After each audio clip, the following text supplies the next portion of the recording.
And I feel like all the drunk memes are after brunch. Like, they coming out of brunch all drunk and shit. Tipsy and just lived their best life. I really want to hit that omelet bar. You know how there's the omelet bar at the brunch? Mm-hmm. Buffets are fucked, yeah. I really want to go to a salad bar and make a big-ass, good-ass salad. So, yeah, there's that. Maybe I'll have a salad bar at my house. Yeah. I'm trying to make your dreams come true. How was your week? Well, let's see. I went to the lab to get my blood drawn. They took like 85 vials of blood out of me. And then they called me back like within, not even an hour. I think it was like an hour. Because my appointment, I had to get a mammogram because it's that time and I'm that age. So I had to go get a mammogram, got my boobs smashed, and then I went and got my blood drawn. And so I guess while I was driving home, they called me and was like, they left a message because I didn't hear my phone ring. And so the next day I saw that I had a message and I checked it. And they told me to call, the doctor's office told me to call them. So I called them and she's like, yeah, you need to go to the emergency room. Oh my God. She's like, your hemoglobin is 6 and it should be at least 11. And I'm like, so am I just supposed to walk up into the emergency room and be like, I need blood? Like, what am I supposed to say? Give me blood, man. She's like, well, just tell them that your hemoglobin is low and you need to, they can decide what they're going to do. So I call Mom. I'm like, I have to go to the emergency room. So Mom took me into the emergency room and sat in the emergency room. Basically, they drew more blood, 4 more fucking vials of blood. I'm like, well, if my shit is low, you take it on my blood. Like, what the fuck? I'm gonna die. Like, apparently I've been on the verge of dying for like years. Oh my God. Because the last time I had my blood drawn and the hospital in 2017, I had made an appointment for like around my birthday. So I made an appointment and I went and they drew my blood. And then they called me and they were like, so yeah, your iron is super low. You need to be taking iron and you need to take it twice a day. But nobody said how many milligrams to fucking take. And so at the emergency room, he's like, it's going to take like 2 to 4 hours to type and cross you and to make sure there's no transfusion reaction. So you're going to be here and you're right at the level. So at a 7 is when they're like, below 7 is where they're like, we need to give you a transfusion. Mm-hmm. I was at 6.7 in the hospital. And he was like, so you have you can go home if you really want to, or you can stay and wait, the 2 to 4 hours, blah, blah, blah, blah, blah. Mom was like, what would you do? He's like, I would go home. He's like, you're just right there at that. Your levels have gone up since yesterday. So you can go home, eat some iron-rich foods and, see if you have symptoms, come back. So the symptoms are like heart palpitations, shortness of breath, headaches, things like that.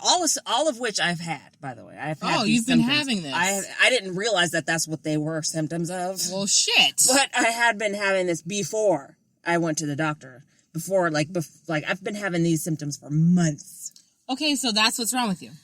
Right. So I've been having palpitations. I've been having like if I move over, like if I do something like real quick, my heart starts racing. And it's like, and I feel it and I hear it in my ears. Then it slows back down. Like right now, my heart rate is at 105. Is that normal? Resting heart rate should be between 60 and 90. And mine is at 105.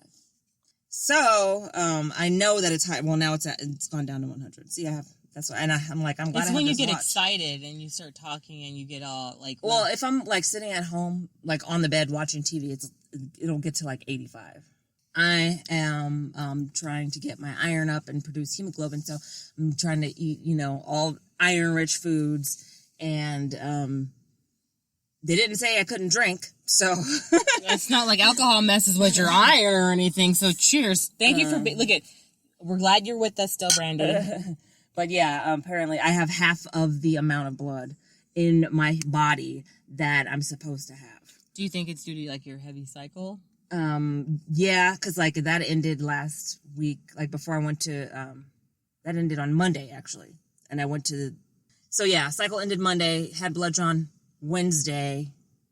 So that's how my week went. Me freaking stressing out about I'm going to die and, all that stuff. So how was your week? Not nearly as exciting as yours was. My week was good. I finally cut all my hair off. I want to. So this is 2021 bald bitch in the house. Going bald. 2021 bald bitch. 2021 bald bitch. Bald bitch 2021. I always cut my hair around my birthday, and this year is the year of bald Sunny. So it's on like Donkey Kong. So that's about it, man. Like, just getting through this fucking week. We did the switcheroo last week, so that was cool. Thank you guys all for listening and partaking in, being there. But I'm just getting my backyard in order because it's really springtime, so I've just been really out there getting jiggy with it. Planting my tomatoes and, just doing my thing, planting seeds and watching things grow. And, oh, dude, we're here. I'm just happy we're here. Happy we're here, and you guys are here too, and I'm Sunny Hepburn. And I am on the verge of death. Oh, and this is Book of Lies, the podcast. It's Bolt, bitches. Like I said before, Brandy, I'm happy you're here. I'm happy you're not dead. Pray for us. Pray for her. And thank you for being here. Thank you to all the listeners. Hello. Thank you for being here again. Thank you for listening. Subscribe if you're not already. Come back, follow, do the things. Leave us a review. And visit our website, bookofliespodcast.com. And you can learn more about us, listen to our previous episodes, check out our collaborations and all that whatnot. And you could also join us on Patreon. We definitely need your support. So visit patreon.com/Book of Lies podcast. And the link's in the show notes also. So for $2, you could join us here, get some stickers, get a shout out, get love letters. I'm told by our patrons that my love letters are the best. So I'm not trying to, yeah, I am. Toot your own horn. Toot my own horn, but toot. Okay? And thank you to our current patrons, Katie, OT, Ken, and Kathleen. We love you guys. Thank you. And Brandy, what are we going to talk about today? I almost forgot. Shit. It affects your memory, too. It might. It makes you cranky and fucking you fatigue and all that shit. So that's what's wrong with you, girl. So we're talking today about some shit. Have you heard of WeWork? Yes. You know what WeWork is? I feel like it's a website or a platform or a market. I have no idea what it is. Okay. Back in 2015 or so, when I was actively job searching, I saw an ad for WeWork. They were hiring or they were renting out space for freelancers.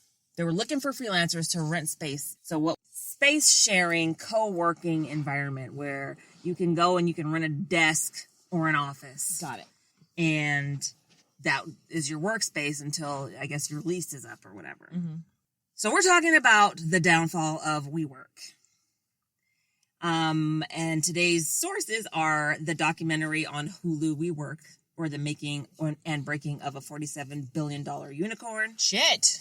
An article called Her Search for Enlightenment Fueled WeWork's Collapse. And that was on Bustle, written by Mo Kasich. And The Atlantic article called WeWork's Adam Neumann is the most talented grifter of our time. And that was written by Derek Thompson, who is also in the documentary. So the documentary opens with a scene of Adam Neumann trying to film a video for his IPO release, which is supposed to happen the next day.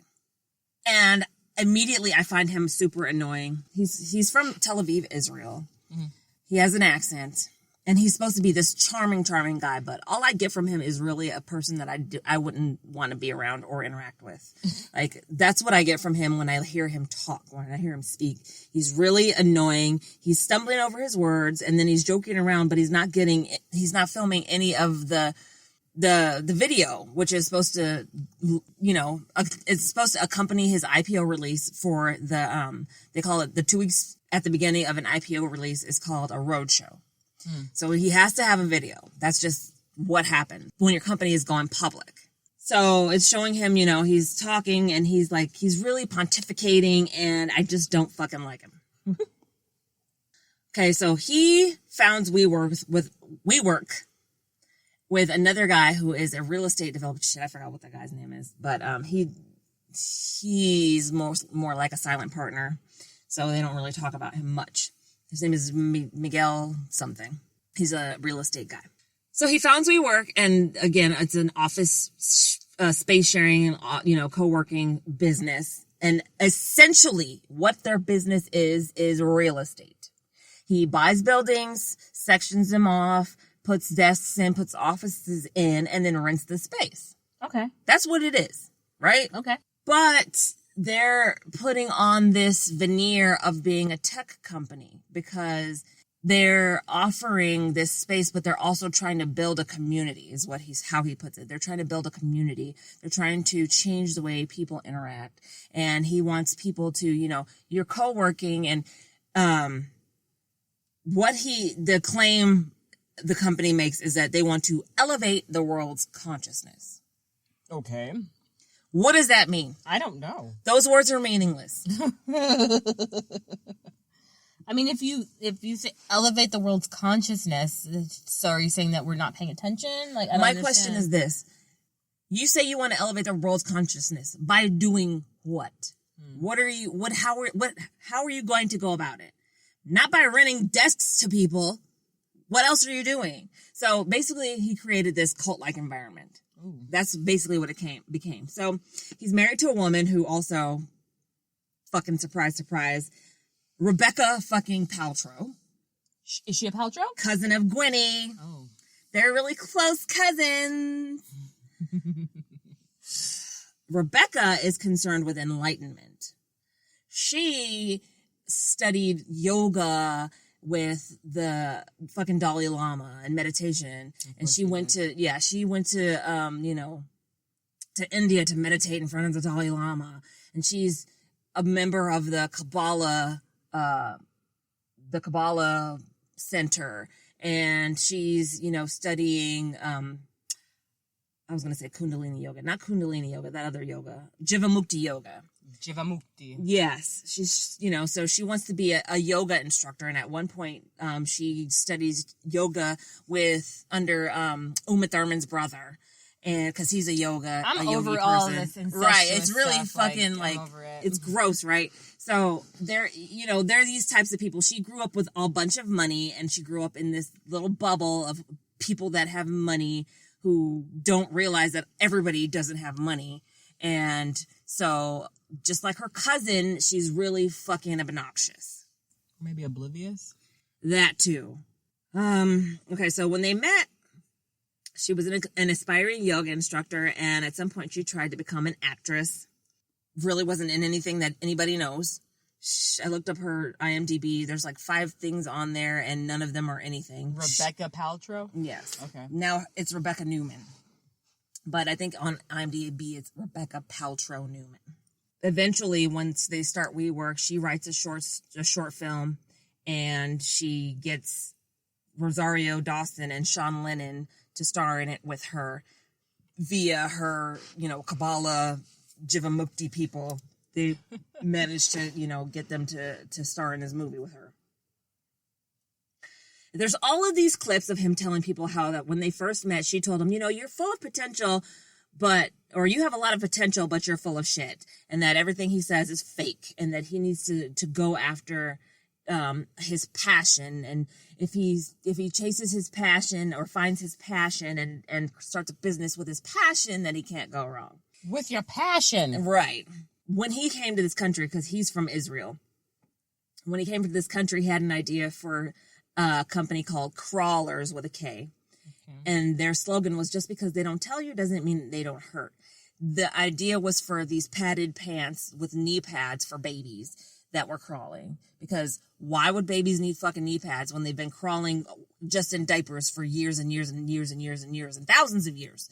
People have been on this planet longer than your little idea for fucking padded pants, and they've been fine. So, he comes up with a lot of ideas, but he doesn't really follow through on them, that crawlers thing, obviously it wasn't a good idea because babies don't need that shit. And that's the kind of shit that, you know, rich people would buy just because they had money to spend. But regular, you know, fucking Tom, Dick, and Harrys aren't going to fucking buy that shit.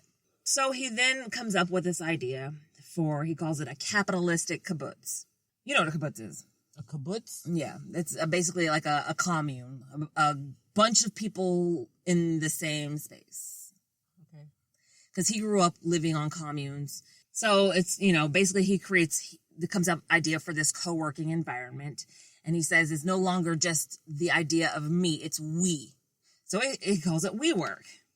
And he says the idea is to have all of these people from different companies sharing ideas and helping each other. It's supposed to change the world. That's what he kept saying, was change the world.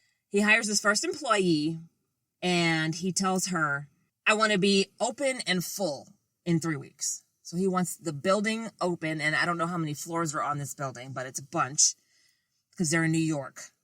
Oh, so it's a high-rise building, and he wants that building to be completely leased out to offices. I mean, to entrepreneurs, freelancers, you know, startups within 3 weeks' time. And they had only had half of the building done by then. What year is this? 2010. And apparently they make it happen. They start, you know, getting a bunch of companies in their buildings. The companies that they mentioned, like there were, you know, I guess these startups, these owners. I Googled some of them. They don't exist anymore. They're you know, they're failed startups. One was called brunchcritic.com. That's why I was like, oh, I want to have brunch. I Googled it. It doesn't exist. But there is a YouTube. I mean, there is an Instagram. So, you know, he wants to create a culture. And the culture is kind of like, you know, like the startups, the Silicon Valley startups.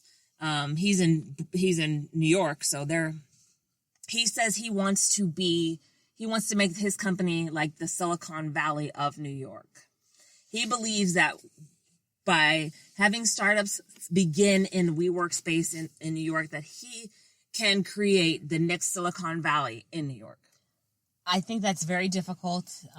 That's a nice aspiration, but Silicon Valley. Yes. And so, you know, there are people like in New York that they have ideas too, but again, I Googled them. They're not there. They don't exist.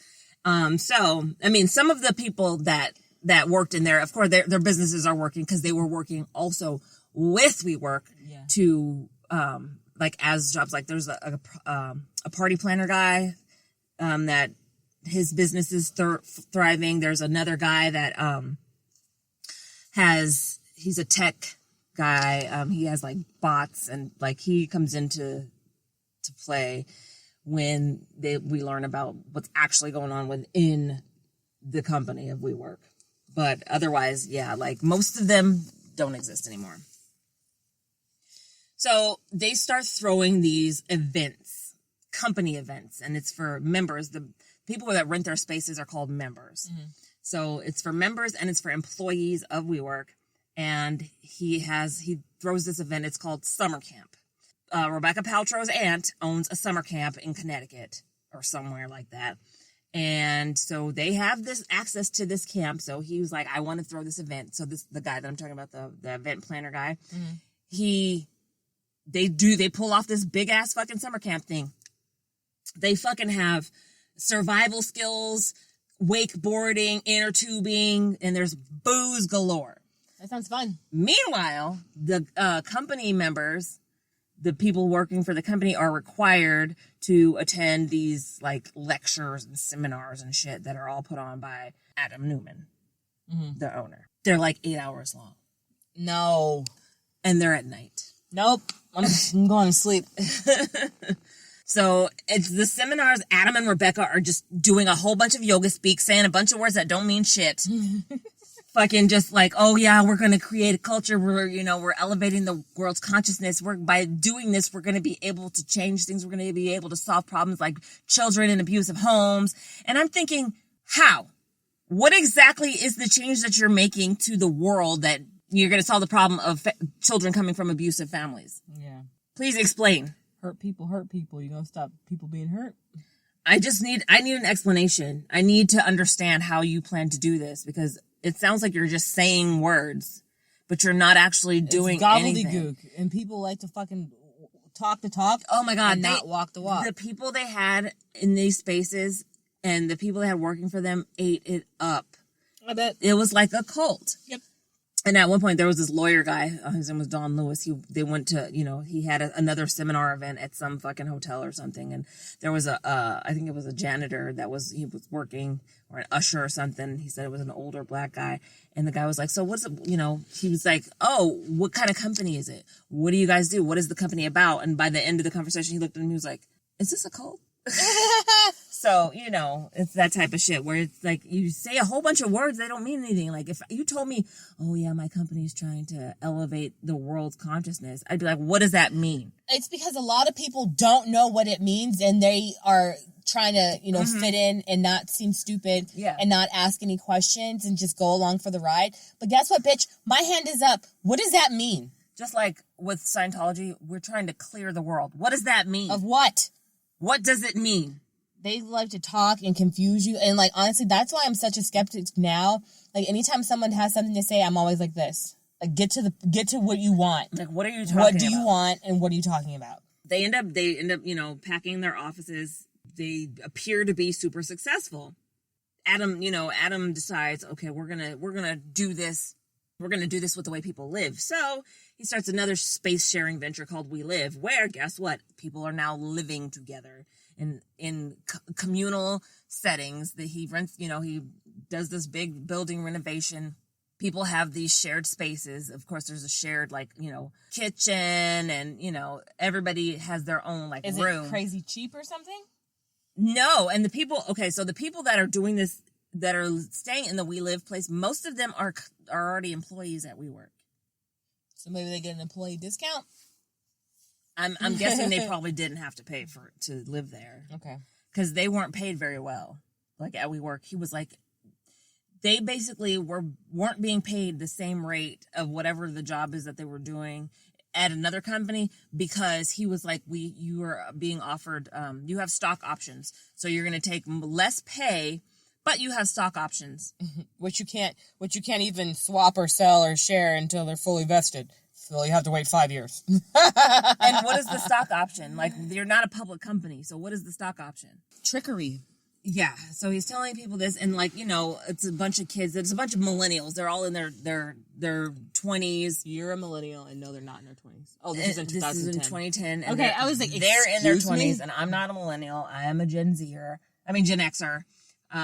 Yeah, Gen Z. Get out of here. They don't know what the fuck he's talking about. Exactly. They're just like this, wow. Yeah. I'm so inspired. I have no idea what this motherfucker said. Right. So he's fucking basically mind raping them with all of his gobbledygook. And I'm not gonna pay you $30,000 a year. I'm gonna pay you 22, and you have stock options. Nope. I need my money. So you could go ahead and say, I will decline the stock and I will take the pay. Give me an extra $8,000, please. That would be nice, Give me 30 at least, something. Yeah. Okay, so they do that. That's how the employees are being compensated. But they do have all these people that are renting this space, so they seem to be profitable. The way that they managed to start the company was that she, Rebecca comes from money. So they had gotten $1 million from her father when they got married, and they had put that away to start a company. Whose daddy's been giving up $1 million on them Paltrows? Yeah, because it's like, okay, here's your inheritance or your dowry. The money was supposed to be for a down payment on an apartment for them in New York. I mean, that's great, but I think that's the 1% who come on. Mm-hmm. Oh, you got married? Hit me with that $1 million. Mm-hmm. Thanks, daddy. We going on vacation. We're going on trips. We're buying houses. This is how these fucking rich people do it. I'm not mad at you. Actually, I am mad at you. But if you... I'm not mad at you, but actually I am. I mean, I don't know. I don't know that life. I don't know what that's like. Well, neither do I. So they had got $1 million from him. They also are getting money from her other family members that are investing in their company because, of course, it's a startup and they invest in. And so all the people, it's basically The first investors were all people, mostly people, I won't say all, mostly people that she knew. Friends and family. Their founder also, he had money and put money into the company. And I'm guessing maybe he had other investors as well. Mm-hmm. Mostly their dad, it's, coming from her network. But they're acquiring buildings because they have their headquarters. There's WeWork headquarters. Mm-hmm. And then they have to acquire other buildings to get more people to rent spaces and desks and whatnot, right? But Rebecca's father, Bob Paltrow, is dirty. Oh, yes. So he owns a junk mail distributor company. So, those flyers that you get in the mail, all those fucking newspapers and fucking oh my God. All that stuff. Can we just put a pin in this right now? You hear about Jen Shaw from Salt Lake City? What happened? Bitch got arrested because they're like, bitch, you're running a Ponzi scheme. Because did you watch a reunion at all? Mm-hmm. How they were like, what do you even do? She's like, oh, I created this algorithm that connects the customers with the advertisers or some shit. Apparently she's doing data collection and she's collecting information from like seniors and like people that are at like a certain age. And then she's selling it to fraudsters and then they are manipulating them. So like she's a part of like a bigger scheme. And they arrested her ass last week. What? Yes, Jen Shaw, Salt Lake City housewife. Oh. I'm Queen Bee and MVP is going to jail. Jail. I couldn't get that to rhyme. Yeah. But the pokey. You didn't hear that? Go ahead and I'm gonna look. I haven't heard it. But yeah, she's going to jail. She's probably not going to jail, but she got arrested. Yeah, well, he owns a junk mail company, so they put out circulars and all that, all the trash mail that you get in the mailbox and throw away. Jen Shaw says she's learned who her true friends are after arrest. So that company is the company that he's made all of his money off of. He was using his company. He started a fake charity called the American Cancer Research Inc. And he was putting out circulars, for donations for people, to donate to cancer research. Well, he was getting money from those. And the money that he was getting from those was not going to cancer research. It was going into his pocket. I thought so. Son of a bitch. And he also was, he had another company that he used. Basically, he was using all the money that he was getting to fund his lavish lifestyle. Fund their lavish lifestyle. She was spending summers in fucking, other countries and whatnot. And it was because he was stealing money from his company. So he managed to go to prison for 6 months, because only 6 months. Paltrow? Bob. Okay, so yeah. Bob, he went under investigation by the IRS. He started a fake charity, and he was funneling money that he collected through that charity, as well as through his junk mail company to fund their lifestyle. He ends up going to prison for 6 months, but that's another story. So in 2016, they reached a valuation of $1.6 billion. That's what they call a unicorn. A unicorn is a business or a company that is worth more than $1 billion. Okay, listen, when I was working for Deluxe, they were having me like search for these types of companies. Like they were calling them elephants. And it's like, they're not all over the fucking place. No. You know what I'm saying? Yeah. And the ones that are already out there that we already had relationships with, like Disney and shit. Like, come on, stop it. No, I'm sorry. In 2013, they reached $1.6 billion valuation. 2016, they reached $16.9 billion valuation. And in 2019, they reached a valuation of $47 billion. And is this based off the office space and the rentings? This is based off of the amount of interest they had from investors. Okay. People were throwing money at this company. Okay. They're throwing money. Let us in.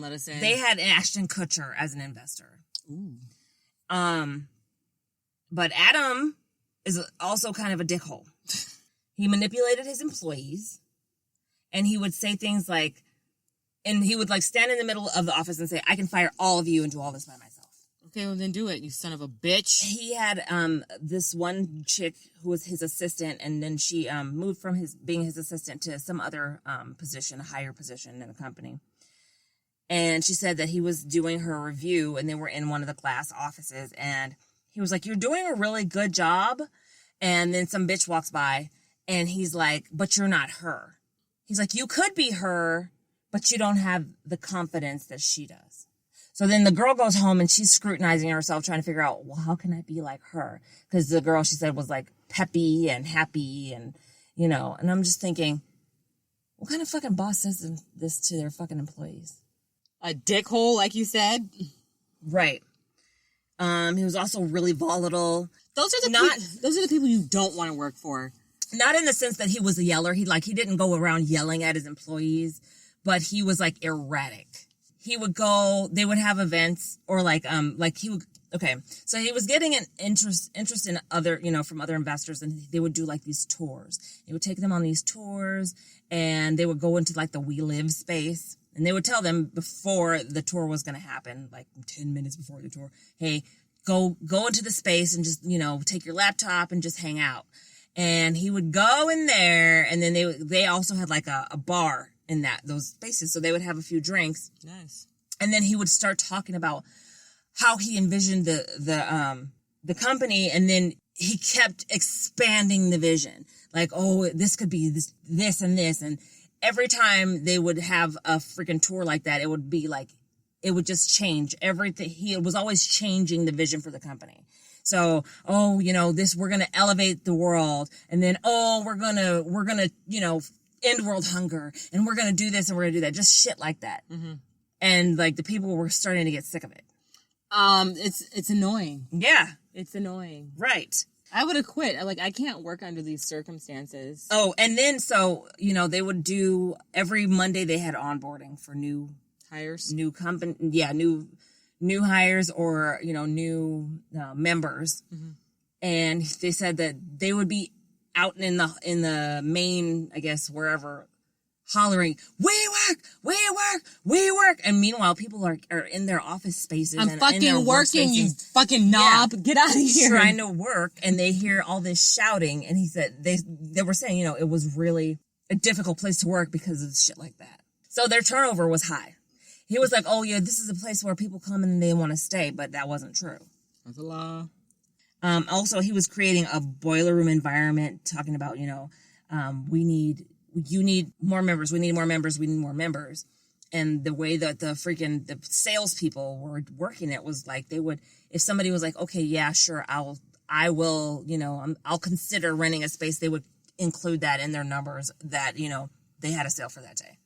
Even though they didn't have any cash in hand, they didn't have a fucking credit card number on file. So it was just a promise, or not even a promise. Yeah, because while they were making money, they were getting money from investors. They were burning through that money like it was fucking Christmas. Like it was kindling. They were trying to keep a fucking bonfire going. They were spending $100 million a week.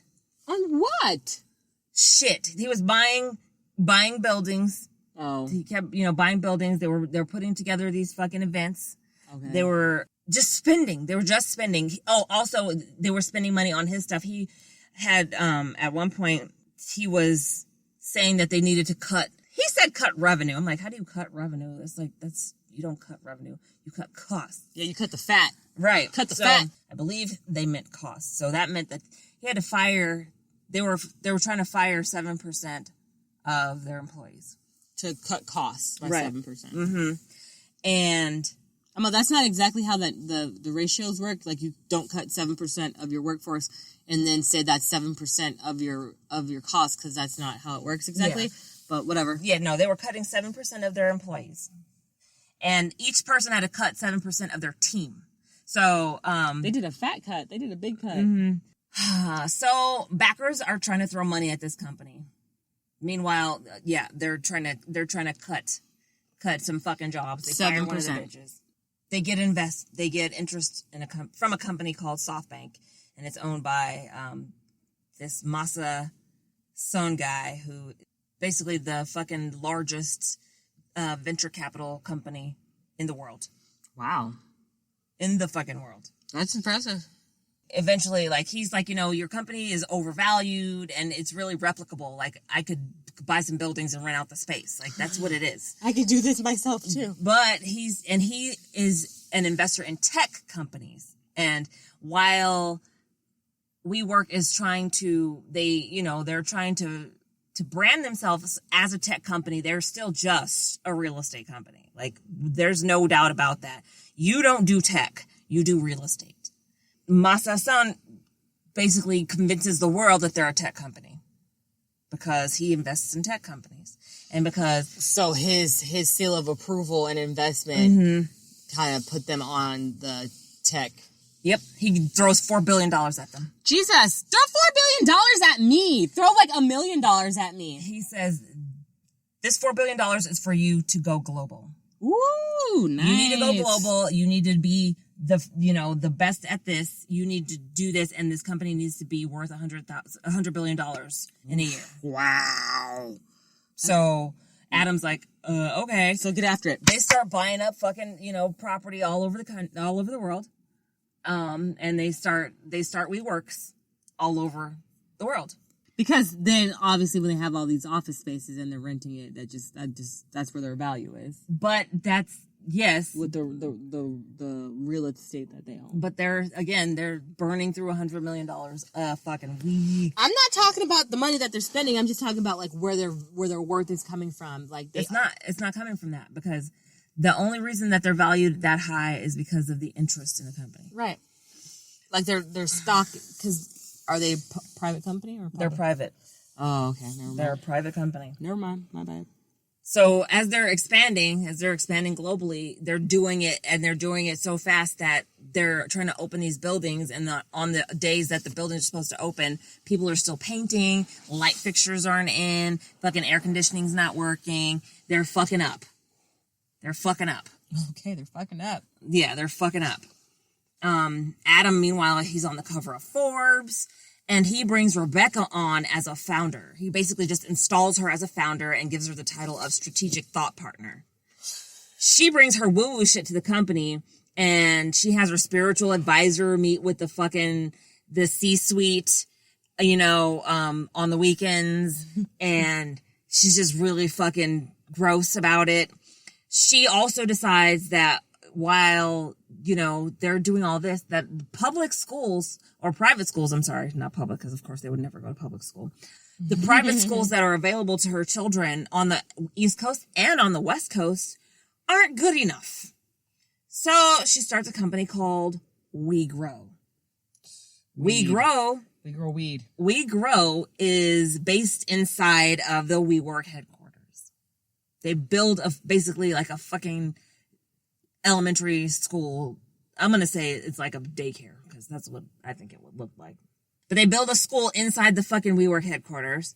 She does an interview in Goop with her cousin Gwenny and tells her that, she didn't believe that the public school or the private schools that she was looking at were going to nurture her child's spirit and soul.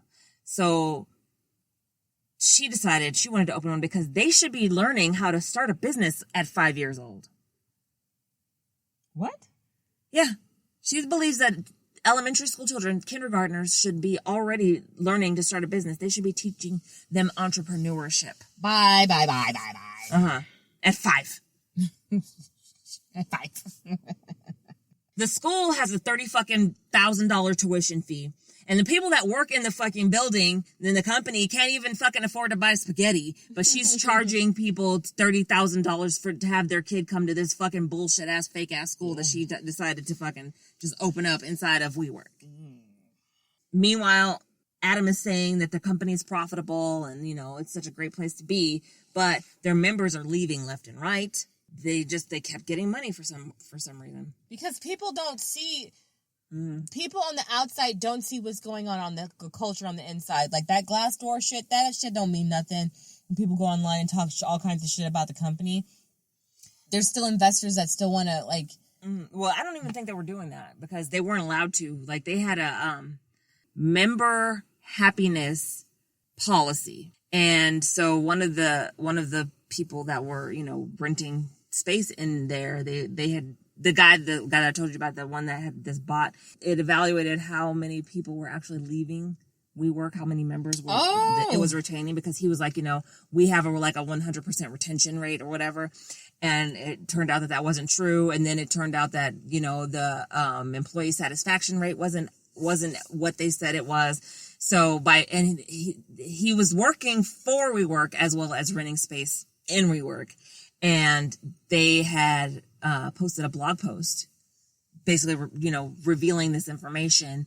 And the chief community officer or content officer or whatever it was came to him, and he was like, or she was like, you violated our membership happiness clause or member happiness policy. You have 10 minutes to leave.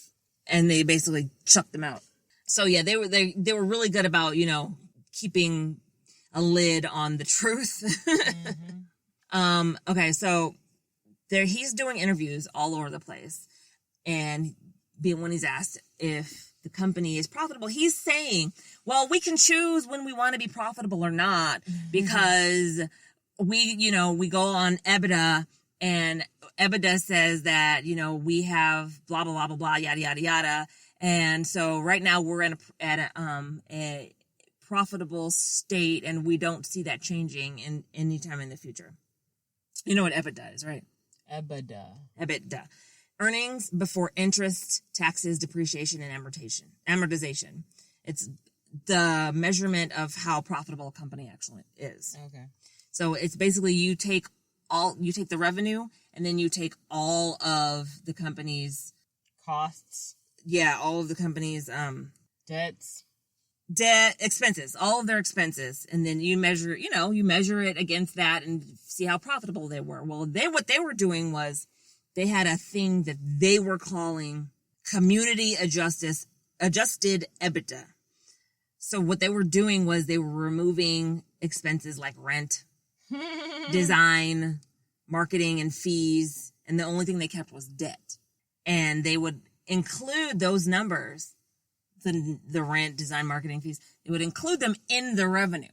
So they made it seem like the company was making more than it was. Yep. So their 2019 statement, they claimed that they made $108 million, but actually they had lost $2.2 billion that year. Stupid fucks. Meanwhile, they're still expanding, and they're still spending that $100 million a week. But Adam's goal, he decided he wanted to get $20 billion more from SoftBank. So he goes to Masa Son, and he's like, he's supposed to be doing this proposal to get him to give them $20 million more, because since he's already got $4 billion, I'm sorry, I keep saying million, it's billion. He's already got $4 billion from them, so he's like, well, they're already giving us $4 billion. They're in for a penny, in for a pound. Might as well see if we can get another $20 billion out of them. $20 billion. Billion, yes. God. And because they're still trying to do this expansion, this global expansion, and he's still spending money. They were buying, him and his wife Rebecca, they were buying multi-billion-dollar houses. They bought like 3 houses on the East Coast. They bought a house in California. They bought a freaking fourplex on top of a apartment complex, knocked down the walls, and made themselves a gigantic penthouse. They freaking bought a Gulfstream jet. They were spending and spending and spending. SoftBank, Masa Son is like, no, I can't do it. Sorry, bruh. Bitch, I gave you $4 billion and you came at me and asked for 20. Be happy I didn't kill you. Yeah, he's like, no, things are changing. I can't do it. Sorry.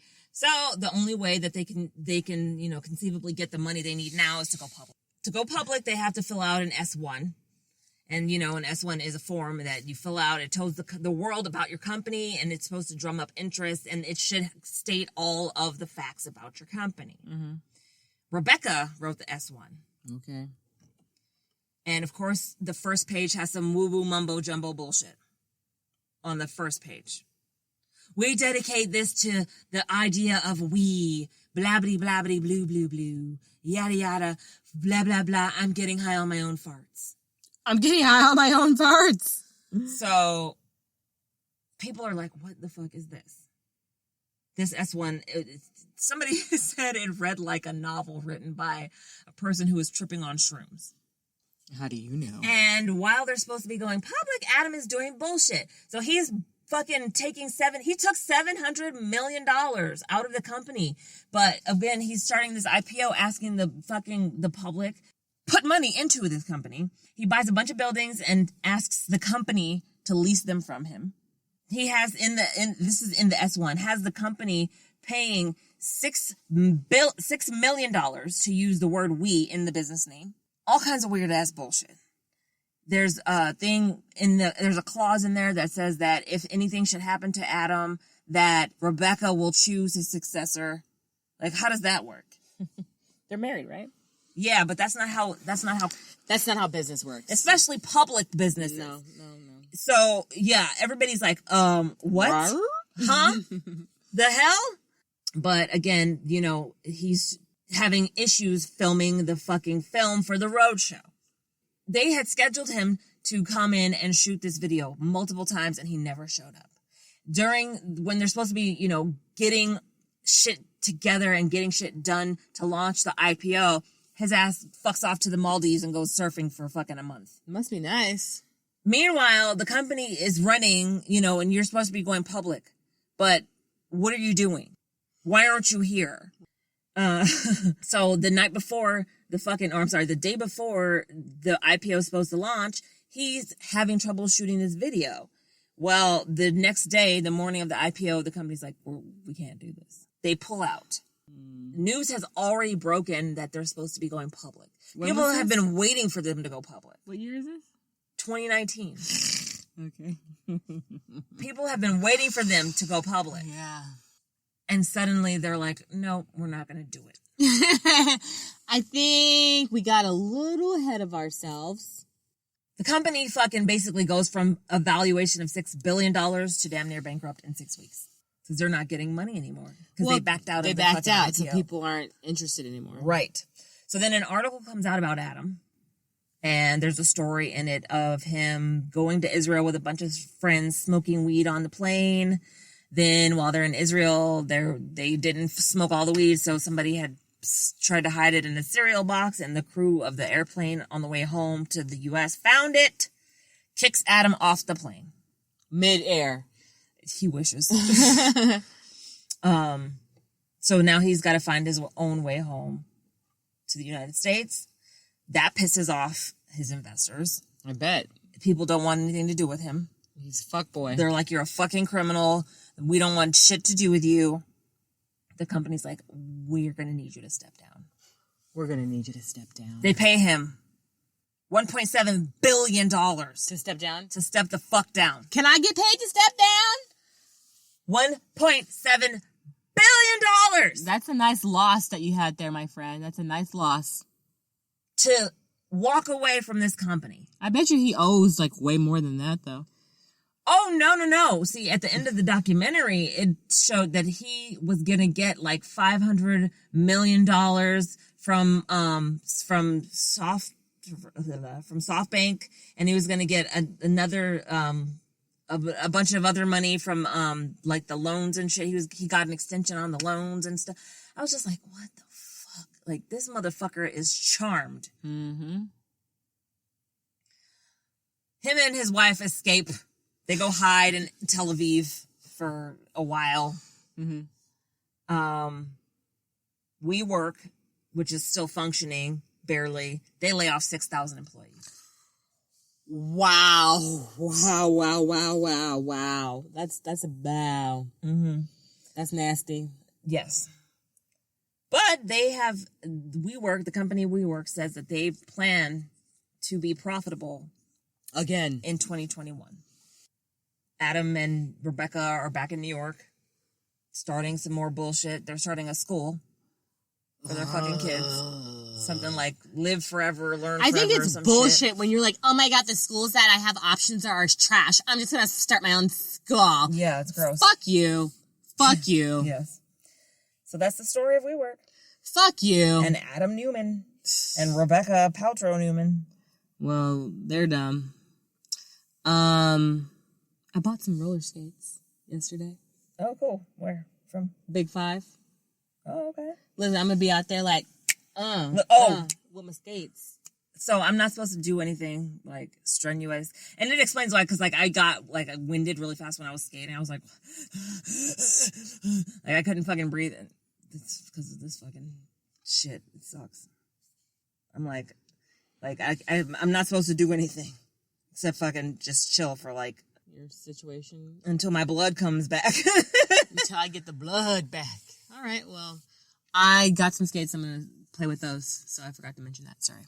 Yeah, that's cool. Oh, and by the way, if like anything should happen to me, like I can't afford to lose any blood.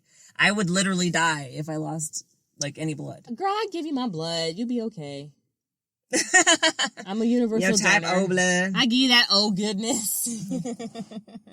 It's just, it sucks. I will save your life, okay? Sick. All right, so this documentary's on Hulu? It's on Hulu. Our family's back, unfortunately. Okay, so do you have a thumbs up for the week? Oh, God. My thumbs up for the week is not losing any blood. I have another doctor's appointment this week, so we'll see what happens there. But I'm supposed to get a referral to a hematologist. What's your thumbs up for the week? I got some skates. I'm gonna hurt myself. I'm gonna hurt myself. You got some elbow pads, knee pads? No, my mom said you should get some elbow and knee, but I feel like I'm Gucci. So I'm gonna try and skate this week. On our next episode, it will be my birthday. Mm-hmm. So, big things popping. Mama's aging like a fine wine, baby. Aging like a fine wine. Mm-hmm. But other than that, I'm just, still planning for the reunion that's happening. People are still signing up for that. So that's gone down. I'm just getting more of the schematics, in logistics, pretty much. But I mean, other than that, we're here. It's April, and this year is flying by again. It is. It really, really is. All right, so that was a great episode. Thank you guys for listening. Thank you for being here. If you aren't already, subscribe, follow, come back. Make sure you get our episodes every week when they come out, because they're hot fire. Connect with us on social at Twitter at Book of Lies Pod, Instagram or Facebook, Book of Lies Podcast, or visit our website, bookofliespodcast.com. And I am Sunny Hepburn. And I'm still on the verge of death. But this is Book of Lies, the podcast. It's both bitches.